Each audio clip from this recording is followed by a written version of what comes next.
வணக்கம் உறவுகளே, நான் உங்கள் ஸ்விஸ்மாலா. நான் நல்ல நிலைமை இருக்கிறேன். நீங்கள் எல்லாரும் எப்படி இருக்கிறீங்க? நீங்கள் எல்லாரும் நல்ல நிலைமை இருப்பீங்களன்னு சொல்லித்தான் நினைக்கிறேன்.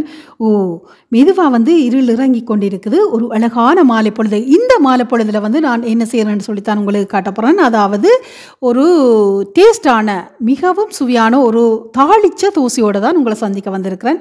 வாங்க இப்போ இதுக்கு தேவையான பொருட்கள் எல்லாம் என்னன்னு சொல்லி பார்ப்போம், எப்படி செய்கிறேன்னு சொல்லியும் பார்ப்போம். முதலாவது வெந்தயம் ஊற வச்சிருக்கிறேன். அதாவது ஒரு தேக்கரண்டி வெந்தயம்.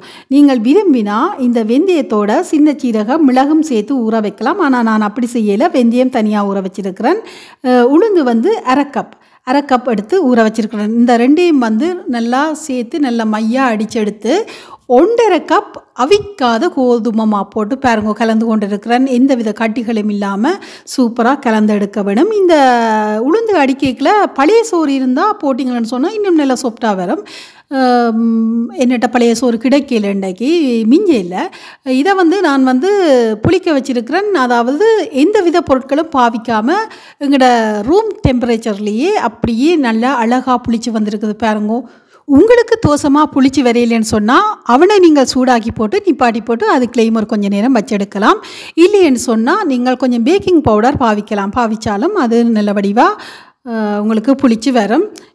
மற்றது முக்கியமாக பார்த்தீங்கன்னு சொன்னால் இந்த உளுந்து எடுக்கைக்கில் முழு உளுந்தாக எடுத்தால் எங்களுக்கு சுவை கூடுதலாக இருக்கும். ஆனால் கிடைக்கல, அந்த பாதி உடைச்ச உளுந்து தான் எனக்கு கிடைச்சிருக்கு. இப்போ இந்த மாவெல்லாம் போட்டு குழச்சி வச்சுருக்கிற இந்த இதுக்கு ஒரு தாளிப்பு வேணும். தண்ணி ஊற்றி வடிவாக அழகாக பதத்துக்கு ஏற்ற மாதிரி குழச்சி வச்சுருக்கிறேன். இப்போ இதுக்கு நாங்கள் மஞ்சள் போட வேணும், உப்பு போடணும், மற்றது தாளித்து போட வேணும். இது தாளித்த தோசை தானே. இப்போ நான் பெருஞ்சீரகம் போட்டு கொண்டிருக்கிறேன் பாருங்க. ஒரு பெரிய சிவத்த வெங்காயமும் வெட்டி, மற்றது 6 செத்தல் மிளகாயும் சின்ன கத்திரிக்கோளால் வெட்டி அழகாக போட்டு தாளித்து கொண்டிருக்கிறேன். இதில் என்ன விஷயம்னு சொன்னால், நான் தாளித்த தோசைன்னு சொல்லி போட்டேன். ஆனால் வீட்டில் கறிவேப்பிலை இல்லை.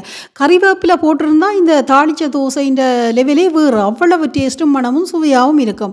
ஆனால் என்னட்ட கருவேப்பிலை கிடைக்கல, இருக்கிறத வச்சு ஒரு மாதிரி சமாளிச்சிட்டேன். நல்லா சூப்பராக தாளிச்சும் எடுத்துட்டேன். இந்த தாளிக்கைகளை அதிகமாக தாளிக்கக்கூடாது, ஒரு அளவான பதத்தில் தாளித்து எடுத்தால் காணும். நாங்கள் மரக்கறிகளுக்கு தாளிக்க போடுற மாதிரி பெரிய அளவில் ப்ரௌனாக வர மட்டும் தாளிக்க தேவையில்லை. இந்த பதம் எனக்கு ஓகேயா இருக்குது. இந்த தாளிப்பை அப்படியே கொட்டக்கூடாது மாவுக்குள்ள, நல்லா ஆற வச்சு எடுத்து தான் நாங்கள் மாவுக்குள்ள போடணும். பாருங்க இப்போ ஆறிட்டுது. நான் இந்த தாளிப்பையும் போட்டு மஞ்சளும் போட்டு உப்பும் போட்டு நல்ல வடிவாக கலந்தெடுக்க போகிறேன். தண்ணியும் அளவாக விட்டு நல்ல ஒரு பதத்தில் தான் கலந்துருக்கிறேன். பாருங்கோ சூப்பராக வந்திருக்குது. எப்படி புளிச்சு வந்திருக்கு, எப்படி கலந்து வந்திருக்குதுன்னு சொல்லி பாருங்கோ. இந்த தோசைக்கு நான் அவிக்காத கோதுமை மா தான் போட்டிருக்கிறேன். உங்கள்கிட்ட அவிச்ச கோதுமை மா இருந்தால் அதையும் போட்டு நீங்கள் செய்யலாம்.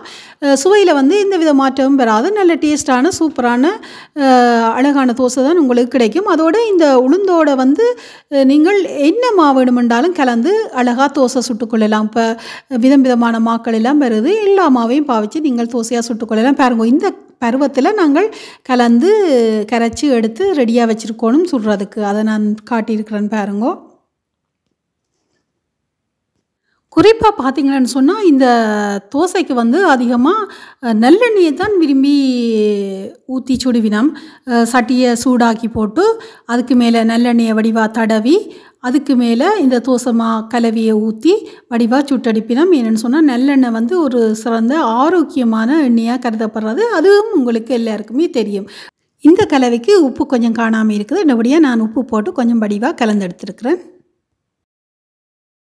இப்போ தோசை கலவையெல்லாம் ரெடி ஆகிட்டுது. இனி அடுப்பில் சட்டியை வச்சு நாங்கள் எண்ணெயை பிரட்டி தாச்சியில் எல்லா இடம் படும்படியாக எண்ணெயை பிரட்டி போட்டு நாங்கள் தோசை மாவை இப்படி வட்டமாக அழகாக ஊற்றி எடுத்தால் நல்லா கண்ணெல்லாம் விளந்து அழகான தோசையாக வரும். இதுக்கு மேலே நீங்கள் விரும்பினா நல்லெண்ணெய் ஊற்றி கொள்ளலாம். நல்லெண்ணெய் பாவிக்க விருப்பம் இல்லைன்னு சொன்னால் நீங்கள் நெய்யும் போட்டலாம். நெய் தோசைன்னு சொல்லிவிடும், நல்லெண்ணெய் தோசைன்னு சொல்லிவிடும், முட்டை தோசைன்னு சொல்லிவிடும். இந்த தோசைக்கு மேலே என்னென்ன தவிர்றீங்களோ அந்த தோசை அப்படியே உங்களுக்கு வரும். முட்டையை விட்டால் முட்டை தோசை, நல்லெண்ணெயை விட்டால் நல்லெண்ணெய் தோசை, நெய்யை விட்டால் நெய் தோசை.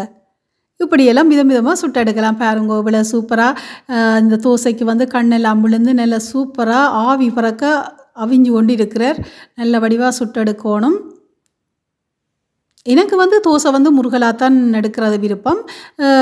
இந்த தோசையை வந்து எங்கட நாட்டில் தெரியாத ஆட்கள் இருக்க முடியாது, சாப்பிடாத ஆட்களும் இருக்க முடியாது. அதேமாதிரி எல்லாருக்குமே இந்த தோசை செய்ய தெரிஞ்சிருக்கும். என்னென்னு சொன்னால் எங்கட நாட்டில் காலை உணவிலே இருந்து மாலை உணவுக்கும் இந்த தோசையை பாவிக்கிறது வழக்கமாக இருக்குது. பாருங்க, ஒரு பக்கம் நல்லா வேகிட்டு நான் மறுபக்கமும் திருப்பி நல்ல வடிவாக அழகாக போட்டு எடுத்துருக்கிறேன். எங்கட நாட்டில் இந்த தோசையை வந்து காலை உணவுக்கு எடுப்பினோம், மாலை உணவுக்கு எடுப்பினோம். இந்த தோசையை தெரியாதவே ஒரு தருமே இருக்கையிலாது எல்லாருமே சாப்பிட்டு இருப்பீங்க. இருந்தாலும் இதை நான் எப்படி செய்கிறேன்னு சொல்லித்தான் உங்களுக்கு காட்டியிருக்கிறேன். பாருங்க, சூப்பரான ஒரு சம்பலோட இந்த தோசையை நான் சுவைக்க போகிறேன். இந்த காணொலி உங்களுக்கு பிடிச்சிருந்தா எனக்கு லைக் பண்ணுங்க, ஷேர் பண்ணுங்க, சப்ஸ்கிரைப் பண்ணுங்க.